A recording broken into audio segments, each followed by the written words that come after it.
What's going on, everybody? Good afternoon. We are still waiting for kickoff here in Seattle. We've got a few hours between now and kickoff.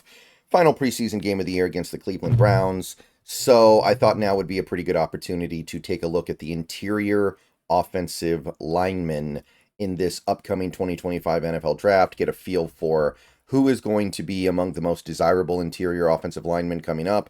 It is certainly an area of the team that could be addressed heavily in the draft because right now there's a lot that we don't know about that position. So I'm going to group the entire interior offensive line into one video here because there aren't that many top prospects there.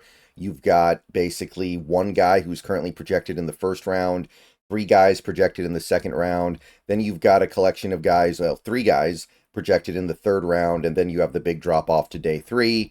So we're going to focus on these top four guys for the purposes of this video. Of course, we will expand out on this area as the season goes along and we get to see them play a little bit more and we get a better feel for who's going to do what.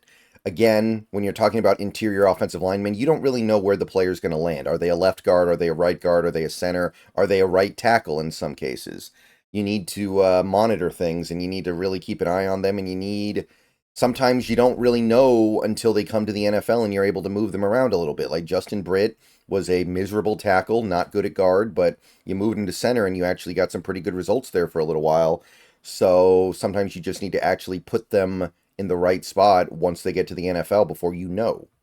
So looking at the interior offensive line for the Seahawks right now, clearly it's a position where a lot of things could happen. Left guard, Laken Tomlinson, to me, is at best a one-year stopgap solution. I'm not thinking about him at all for 2025. And the only options we have on this team behind him would be guards who are maybe going to come over from the right side. Guys like Lomia, Bradford, Haynes. Maybe one of those guys can make the transition, but we're not going to know. We may not know this year. We may never know. We may never really give them that full opportunity because we want them at right guard. So maybe we have a need there. Center, Connor Williams is going to be a free agent next year. I seriously doubt we're going to be able to keep him. And Oluwatimi might cap out as a good backup and bad starter, so maybe he's not the answer either. And right guard is the one position that you feel pretty good about right now because you have Bradford, you have Haynes, you have Lomia. Still no guarantee, of course, but right now you're feeling good about that, but you're not feeling so good about the other two. So we got to talk about this interior offensive line spot. So we're going to focus in on these top four guys here. Let's go ahead and get this video started with the Arizona Wildcat, Jonah Sabaiinaea. And I probably butchered that, but it's okay. I'll learn how to pronounce it later this year. So Jonah has been over at Arizona for 2 years now. He's given them two pretty complete years. Definitely showed signs of improvement in 2023 for an offense that was surprisingly effective. What I can say about him based on what I've seen so far, the thing that stands out here is that he's played a lot of right tackle in his NFL career. He's done a lot of right tackle stuff on top of playing right guard. So you might be able to get some mileage out of him as a tackle as well. I feel like he's going to be better at the guard spot. Maybe he'll be able to go over to left guard as well, but right now his only experience is at right guard, right tackle. He has the size and he's got long arms to win in the NFL. He's a very big guy. He's got mass. He's got long arms, got some serious length. He swallows up power rushers really well. Not somebody you're going to be able to bully with your power rush. He can play in space effectively and get up to run block at the second level. Can definitely be a pull guard. Can definitely be a pull blocker. Can definitely get up to that second level and throw blocks. Stays balanced in space pretty well. He's a smart football player as well. His football IQ is consistently praised. He has an understanding of where he needs to be, understanding of what he's looking at and how he needs to react to it. So there's plenty to like about Jonah here. I'll just go ahead and call him Jonah for now. He does occasionally struggle to keep his balance when he's mirroring. Sometimes he can get caught out of position. Sometimes he gets caught in an awkward spot when he's trying to mirror a pass rusher, which leaves him susceptible to counter moves, which is why I suspect he's going to end up playing guard in the NFL. I don't think that with that problem that he's having at tackle, he's going to be able, tackle in college, probably not going to be able to handle it at the NFL level. He isn't a great technician with his hands yet. His technique with his hands, his punch timing is not where it needs to be yet. So there is some stuff that needs to be worked on there. and he doesn't sink his hips all that well. He doesn't play with leverage. He plays standing straight up a lot. Honestly, those are two problems that you see a lot with young offensive linemen, and it's very reasonable to conclude that you need to teach them how to play properly when they get to the NFL. So I don't really know if I consider this to be like a problem, but while we're listing out the pros and cons of these players, I think it's fair to, at the very least, judge them based on what they will need to do in the NFL. So Jonah, maybe not the most interesting player to the Seahawks if he is going to be a right guard, which is currently what I think will happen. Maybe he has left guard flexibility, but we have not seen it yet on the field. I think his mobility might be sufficient. The issue is he is a bigger, heavier guy. I think a lot of teams will look at him as a right guard, which could depress his value. Right guards typically don't go in the first round, but they do sometimes.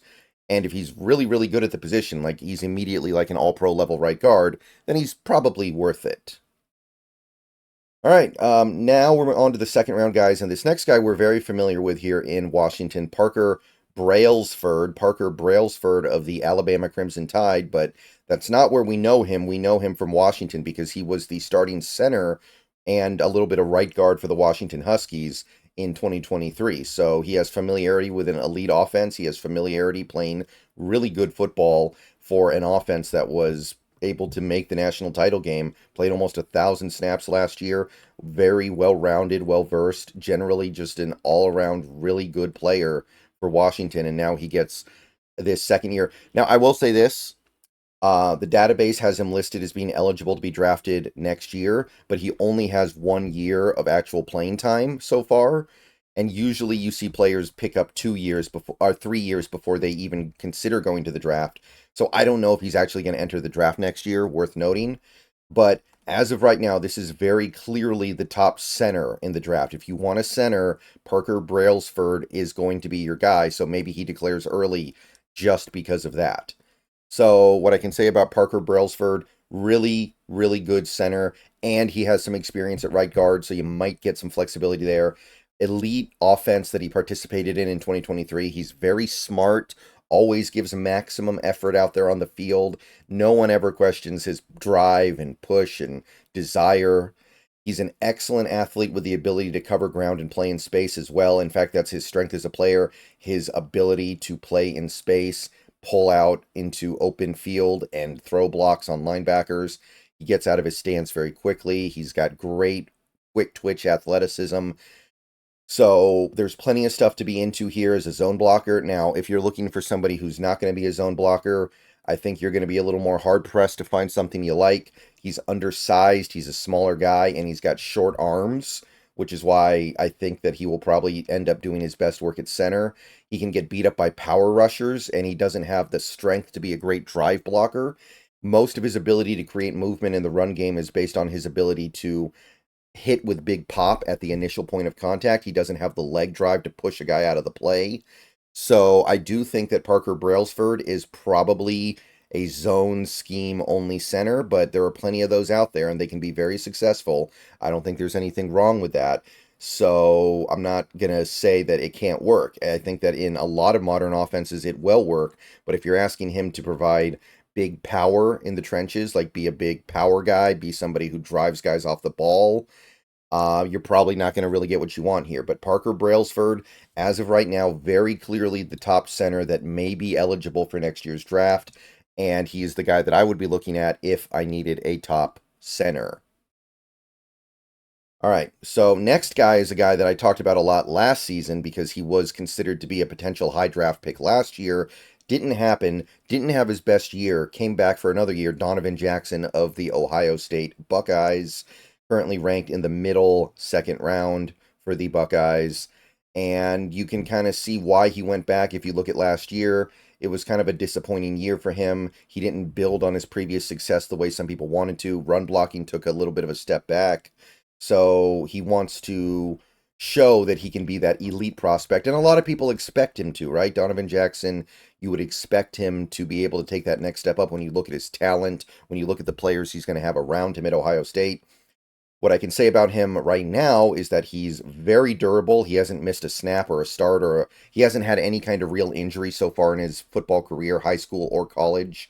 He's built to play left guard. He's got the size for it. He's got the agility and athleticism for it. He's played left guard basically his whole career at Ohio State. So he is a purified left guard, which I can't say about the other two guys we've already discussed, which is great news for most teams because left guard is the more desirable position of the three. He's an explosive athlete who can handle playing on the move.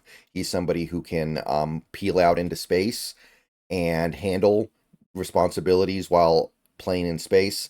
He's got long arms as well. He's somebody who might be able to give you some reps at tackle almost because he does have the long arms.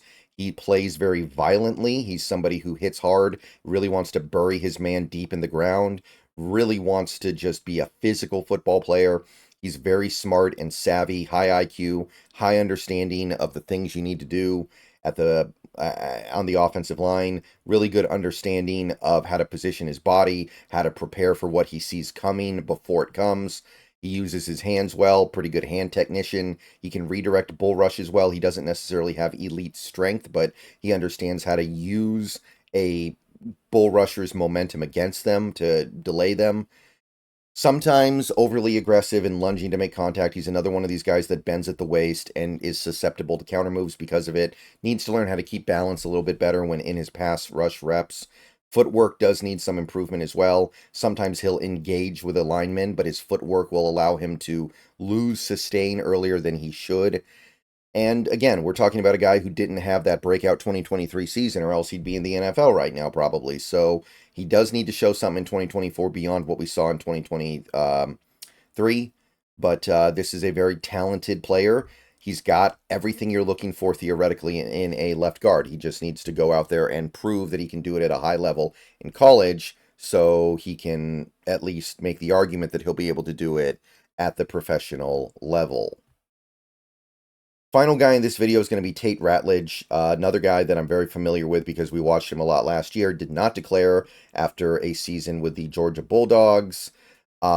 He didn't play poorly or anything like that. He did build on his success, but he feels like one more really good year could probably elevate him, which is understandable. By the way, he's played almost all of his reps so far in college football at right guard. So maybe this year he bumps over to left guard. I don't know exactly what they're doing. But if he bumps over to left guard and plays well, that's going to boost his draft stock significantly. And looking at Tate Ratledge, I think he'll be able to handle left guard in the NFL fairly well, but he hasn't done it yet. He needs to actually do it, or else we can't really speak about that. So should be able to handle left guard in the NFL. Maybe this year he'll prove it. Really good athlete, can play on the move, even at the right guard spot. So you're getting a pretty athletic player here. Hits with a lot of power and drive. His ability to come out of his stance and rocket into contact is great. Very smart football player as well. He's put together a lot of reps over the last few years, and he's built up a lot of experience in knowing what to do at all times. He rockets out of his stance very quickly. He's got a firm latch once he gets onto you. Doesn't really let go, doesn't really let you disengage from him during the rep. So there's a lot to like about Tate Ratledge. His anchor against bull rushers is pretty good as well. So he's somebody who will probably, if I had to guess, offer flexibility to play both sides of the line here. So you should be able to get a quality left guard and maybe an elite right guard out of Tate Ratledge. And if that's the case, he is certainly worth that second round pick that he's currently projected to go. Again, the issues with Tate Ratledge are almost entirely things that should be coached up. Sometimes he's out of control with his balance when he's in space a little bit. Sometimes he gets a little overexcited and overly aggressive, which leads to him bending at the waist, which leads to him getting beat. Those are the things he's got to work on. Has to learn how to win the leverage game as well. Right now he plays standing straight up, exposes too much of his chest, needs to learn how to be the low man. But those are things that you typically see with college offensive linemen. It's totally fixable. So those would be my top guys right now. There are plenty of other guys that are going to be interesting this year. There's another Georgia guy right below Tate Ratledge, actually. There's an Oregon guy. So there are going to be other players that we talk about this year, but those would be the starters for me. Those would be the top guys. Let me know what you guys think down below. Next few videos on this topic, we're going to start taking a look at the defenders. Lots of guys on the defense that are really interesting this year. So we're going to spend a lot of videos on that over the next couple weeks while we're waiting for the actual football to start. See you guys later. Go Hawks. Enjoy the game tonight. Let me know what you think. Let me know if anything else in this positional group stands out to you right now. All right. See you guys later. Go Hawks.